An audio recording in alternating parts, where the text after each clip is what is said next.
Okay, the recorder's on now, so you can go ahead and just basically tell me what happened. Oh, okay.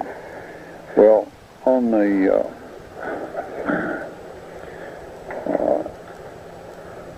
excavation there, it had, for the Ark of the Covenant,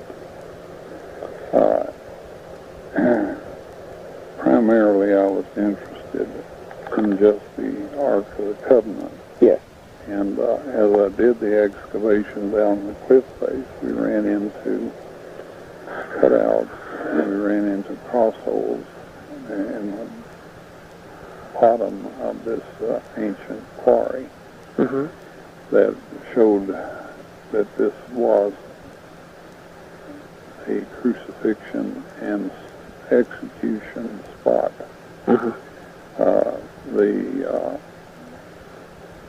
Romans crucified people there, of course.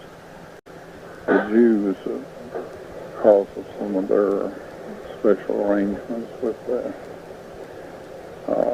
Romans, they basically stoned people there, and Stephen is one of the examples of what took place there. Yes. And so anyway, once we found that place, I knew that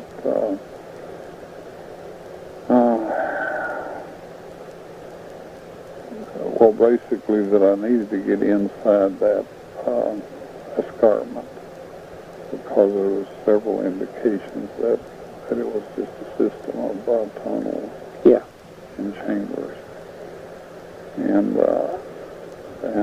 that I needed to basically just go chamber by chamber, tunnel by tunnel, and whatever, and systematically go through there to see, until I found the Ark of the Covenant, or until I didn't find it, one or the other. And so, anyway, we found it on January 6, 1982, at approximately 2 o'clock in the afternoon. And so, when I found it, it was in a situation that,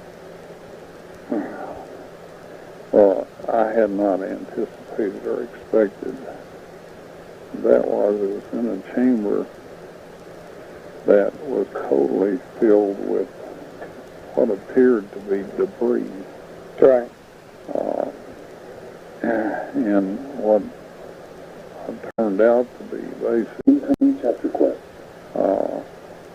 a bunch of materials, furnishings of the first temple, covered first by animal skins, and then that covered by boards, and then these covered by stone, just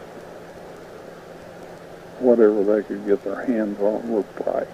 Looked like it had been done in a hurry. Looked like they just grabbed everything, whatever they could get to fill this place. And I was still a little fuzzy on why that would be done, but I don't seem to, to know everything about when God does something. I do know it's done just perfectly. So, but on the occasion of my fourth visit in to the area, I was going to make another attempt at getting some video footage. Get some what? I was going to make an attempt at getting some video footage. Oh, okay. And to that time, I had not had any success with any kind of reproduction that attempt that I made. I included Polaroid cameras, 35 millimeter cameras, and a VHS camera video system. So anyway, I went into the chamber, and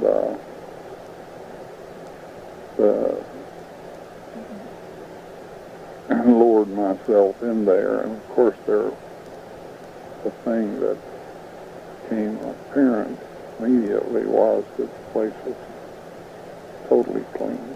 Mm-hmm. Somebody had done what I had decided that I was going to have to do, and that was to clean all the debris and everything out. Mm-hmm. Now, I guess I should say a couple of words here. The Ark of the Covenant was not covered in all this debris like everything else was. It was in a separate container. Mm-hmm. A thin wall stone box. And this extended from the floor, which I didn't know at the time, the dimensions or whatever. But anyway, the box extended up to within approximately 3 inches of the ceiling. Was it sitting on top of something else? Well, the fact of the matter was, Bill, that I never did get in there and measure everything. Mm-hmm. And so I really don't know. Okay. Looking back on it, I would have had to have been there when the cleanup took place in order to know all of that, and I simply was not there. And but anyway, the Ark of the Covenant, the mercy seat, was set in a manner under the crack that came down, extended down from the crucifixion side above, so that the blood went on the top of the mercy seat. Right. Right. And then, anyway, when it was all cleaned up, situated, and positioned, it was still appeared to be in that very same position, even though it was no longer in the box. Mm-hmm. And there's several things rather remarkable about what had happened there. The place was cleaned up. The Ark of the Covenant was sitting against the wall at the east end of the cave, and the cave is not perfectly oriented east-west, north, or south. Mm-hmm. So it's just on the eastern end, basically, Okay. of that. And behind this crystalline wall that emits the colors of the rainbow. This is the wall behind the Ark. That's correct. Okay. The vertical wall. Now, the Ark was facing you if you were standing looking at it. Is that correct? Yeah. Okay. At that point in time. And so I got a phone call on this that I'll share, which is kind of unusual. It's one of the things that made me decide to say something about it. Mm-hmm. And that is, I got a phone call from this fellow, and he says, Ron, he says, would you describe what the Ark of the Covenant looked like? It looks like to me. And I said, well, I don't do that. Mm-hmm. Because I have I just haven't done that. And so anyway, I said, why do you ask? And he seemed a little distressed with the whole thing, And Mm-hmm. he said, well, I had a dream, and I don't remember, if it was the night before he was talking to me that day, or anyway, it hadn't been too long since he had this dream, and he said, I've been praying since I heard about the Ark of the Covenant that the Lord would let me see what it looked like. I just had a real burden to see what it looked like. Mm-hmm. So he said, I had this dream, and I was in this chamber in this dream. And he said, and the Ark of the Covenant was right in front of me, basically. Mm-hmm. He said, however, the wall behind the Ark of the Covenant, and he described it perfectly, What you'd say. Right. And he said, I got so distracted verify the colors and all of that of this rainbow, that I did not zero in on the Ark of the Covenant itself. And instead, and the dream went away without my having had a good look at the Ark of the Covenant. Okay? Yeah.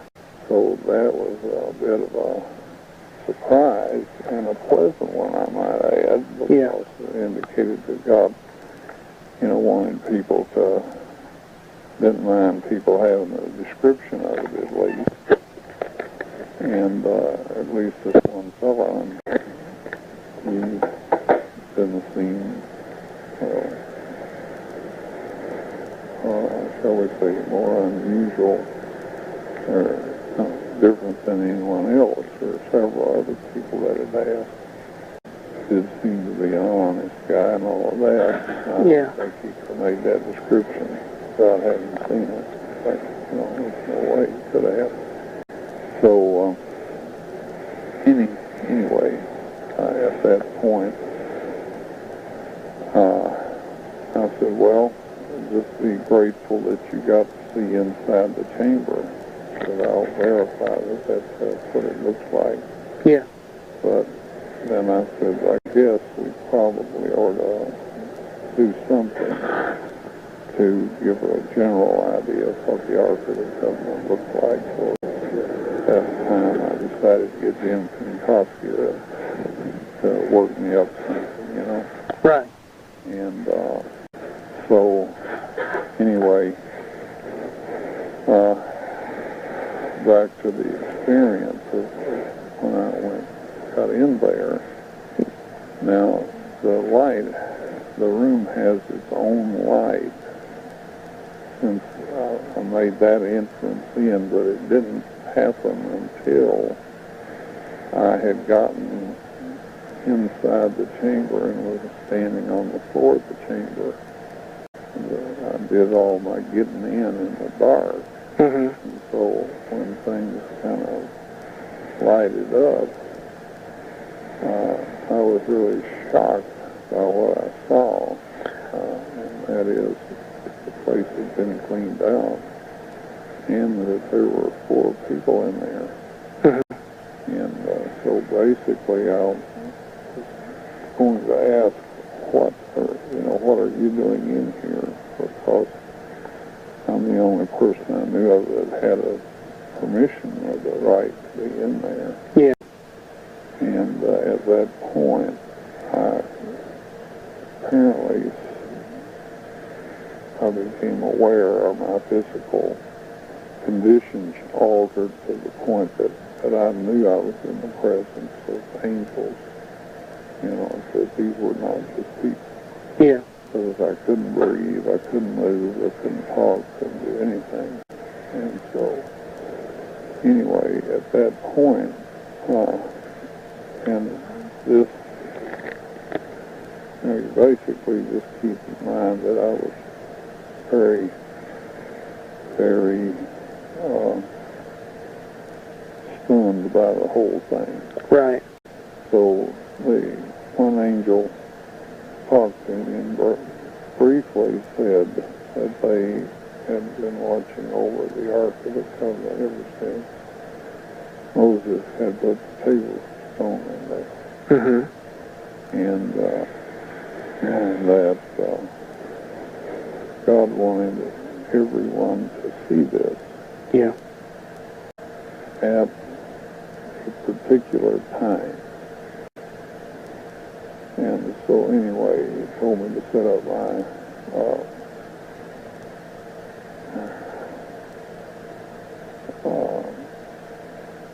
your video camera. Yeah, I set that up on the tripod, and with by that time, it kind of drummed into my head.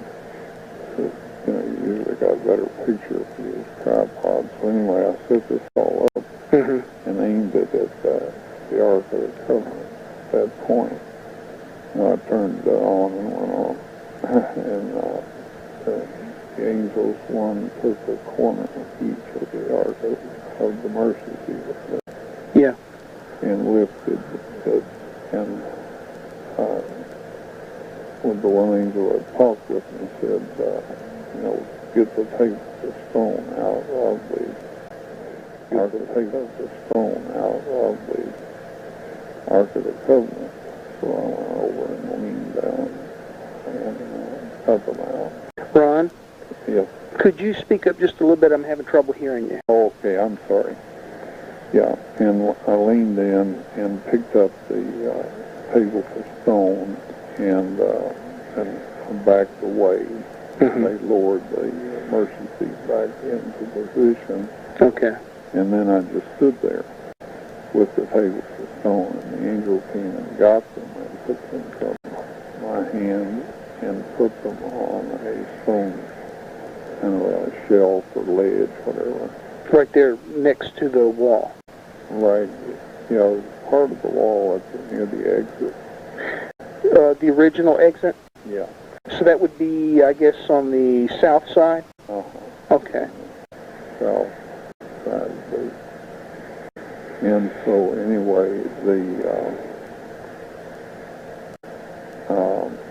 Now, let me ask you a question here. Okay. Because when you told me this before, you told me, you took the tables of stone out. Yeah. And then the angel told you something about the tables of stone. Yeah, it told me that it had to do with when these were to be shown the world. Right. Two things were stated. One, that if I was faithful, I'd have the privilege of sharing this. The second was that when the mark of the beast law was enforced, that shortly after that was when Okay. it would take place. And here is a little bit of a conundrum. It wasn't stated mark of the beast law. It was stated on the Sunday law. But I tell people, and I think that it's wiser to tell people that since it's not lying or deceiving in any manner, is that when the mark of the beast law is enforced. Right. But the angel said Sunday law. That's right. Okay. Well, I'll certainly do it that way. Okay. And so...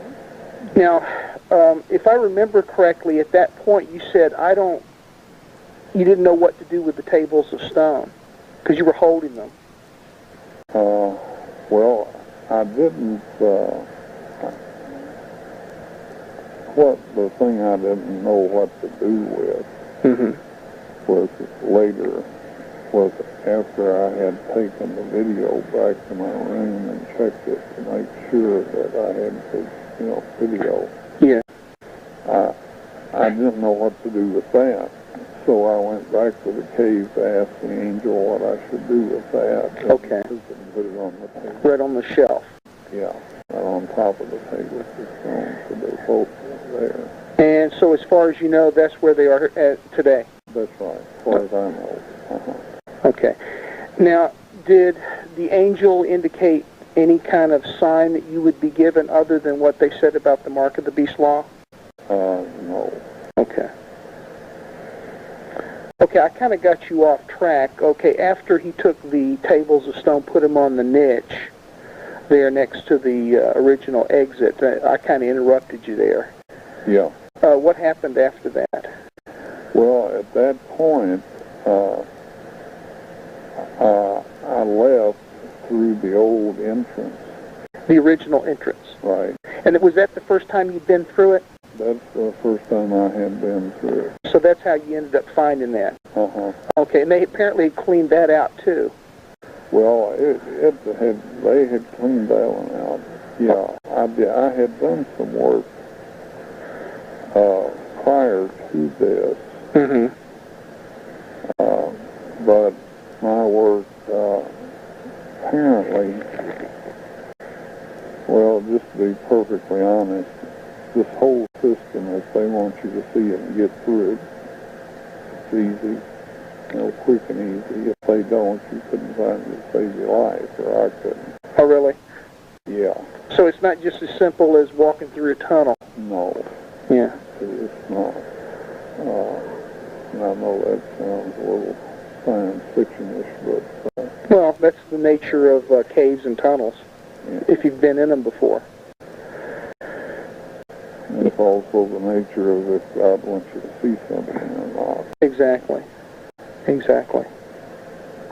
And so as far as I know, I'm the only one that has been in there, but I'm not there all the time, so I really don't know about this. You know, I don't know for a fact that nobody else has been in there. You're right. Now, there's several people that have lost their lives directly or indirectly in attempts to either move or prevent the continuation of the work on the Ark of the Covenant. Right. All right. Now, I do not want to get into details on that. Okay. For the simple reason that, and I think you probably know this, that the bishop of the Anglican Church, who is basically the head of the garden team, died within a month and telling me that I couldn't actually get out there anymore. And that was shortly after Reverend White retired. Yeah. Yeah. And so anyway, there's a whole bunch of people that, you know, I didn't say that. I never said that he died because of that to anybody. I didn't verbalize it. It's just a matter of fact. That there had been people that had died, and they put two and two together because, you know, working there, they were got the order for me not to be able to do anything anymore. When they got that rescinded after the fellow died. Right. So, of course, they put all that together. Yeah. I don't know that it's really be necessary to address that aspect of it, because nobody right now is asking about that. Okay. Well, the only other thing, I beg your pardon? Maybe we ought to just skip that. Yeah.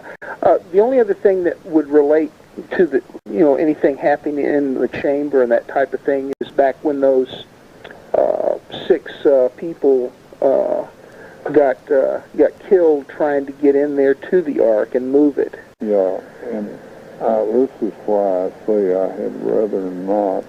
Okay.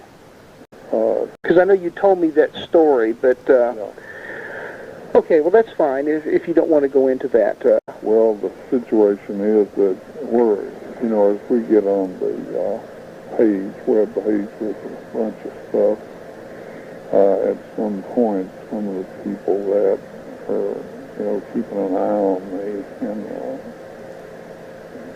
they may not like the direction I'm taking or something. Mm-hmm. So I figured that I would just lump it into a statement that there had been those who had lost their life directly or indirectly. Okay. And just let it go at that. Okay. Can I just ask you one thing on a personal note, and this won't be any part of what we're talking about doing here. Who was it that initiated those men going in there trying to move that thing? Do you know? I didn't ask. Okay. The idea was that it's in occupied territory. They wanted to get it in unoccupied territory. Mm-hmm. And ordinarily I'm all for that. Yeah.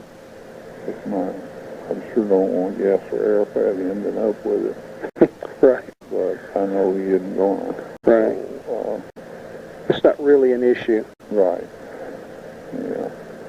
So, but that was what I was given to be the reason. Okay. But as to who made the decision, that I didn't ask. Right.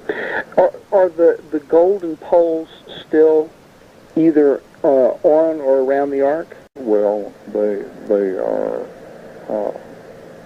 not in their slots anymore. But they're in the chamber. Yeah, they're in the chamber. Okay.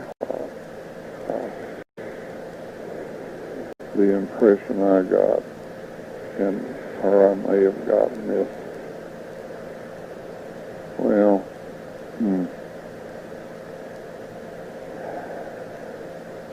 I came out of there with, I think, a lot more information in my head than was verbalized by the angel. Mm-hmm. If it makes any sense to you or not. Yeah, I think so. And so the bottom line is that I think the Ark of the Covenant is fulfilling its final destiny, and that is that it is the proof to the universe that God's Son actually gave his life, to redeem the human family. Okay. And that's where it's going to stay throughout eternity. Mm-hmm. Okay. Anything else you want to add? I think that's about it, Bill. Okay. All right. Ron, I appreciate it. Well, I appreciate you looking after these things, because, I get on, have to have this pain medicine, and it rogs me a bit. And it's nice to have somebody that I can trust to kind of help me get these things up and on there, so it won't be misstated or whatever. Yeah, we'll do everything we can. Listen, I'm probably not going to get a chance to work on this until after I get back from the meeting in New Orleans. Oh, okay. Because I'm leaving tomorrow afternoon, and I've still got some things to do around here relative to, getting ready for Sabbath and for the trip. Okay. But I'll be back in touch with you and email you a copy before we post anything. Okay, that'll be great. Okay, if you would, and I already talked to Mary Nell about this, please pray for me in this meeting, because I really think the Lord's presenting an opportunity here. There's going to be a large number of people there. Okay. All right, we sure will. Okay. Thanks so much, Ron, and take care, and know that I and many, many others are still praying for you. I appreciate that very kindly. I really do, and I can tell that that's happening. Okay. And just want you to know I appreciate you, Bill. Thank you, Ron, and we appreciate and love you. Let me ask you before I go, did you get that newspaper with Ross just exactly the way you wanted it? Well, we got it pretty close. Mary Nell learned how to do, what he does.